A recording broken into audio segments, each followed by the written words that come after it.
Morning সবাইকে। আশা করি তোমরা সবাই ভালো আছো, আমিও খুব ভালো আছি। তো আজকে চলে এসেছি সকাল সকাল নতুন একটা ভিডিও নিয়ে। দেখতেই পাচ্ছ রেডি হয়ে গেছি। তো আমি এখন যাচ্ছি বোলপুর হোলিতে, চলো দেখতে থাকো। বাইরেটা দেখো কত সুন্দর লাগছে, তার জন্য একটু ভিডিও করে নিলাম। তো আমি এখন টোটো করে বাস স্ট্যান্ডে যাচ্ছি, তারপর ও আসবে দিয়ে নিয়ে যাবে। আমরা এখন বোলপুর চলে এসেছি। তো রাস্তাটা দেখো একবার কত ভিড়। তো ফাইনালি আমরা সোনাঝুরি চলে এসেছি। বাইক স্ট্যান্ড করে আমরা এখন যাচ্ছি হেঁটে, তারপর দেখো কি হয়। এখানে তো সবাই রং খেলা শুরু করেই দিয়েছে, সব নাচ করছে। দেখো কত ভিড়, দেখো একবার।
সবাই যে যার মতো রং খেলছে, তাই আমি ভাবলাম আমিও ওনাকে একটু রং মাখিয়ে দিই।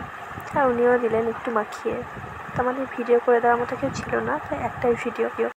আসলে আমরা দুজন মিলে গেছিলাম, তো তার জন্য ভিডিও করে দেওয়ার মতো কেউ ছিল না। একবার ওর মামাকে পেয়েছিলাম, তাই ভিডিওটা করা হয়েছে। আমরা ঘুরতে ঘুরতে ওই যে দেখে নিয়েছি হনুমান। তো আমি ভাবলাম আমি একা কেন দেখবো, তোমরাও দেখো। তাছাড়া এখানে অনেক কিছু বিক্রি হয়, শাড়ি থেকে শুরু করে যা নেবে। যারা যারা সোনাঝুরি এসছো তারা জানবে এখানে কত সুন্দর জিনিস পাওয়া যায়।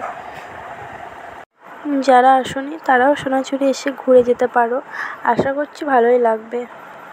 একটু ঘোরাঘুরি করার পর একটা লস্যি নিলাম। আমরা এখন বাড়ি যাচ্ছি। আসলে অনেকটা দুপুর হয়ে গিয়েছিল, আর ভালো লাগছিল না, তাই বললাম চলো বাড়ি যাই। শান্তি করে যে বাড়ি যাব তারও উপায় নেই।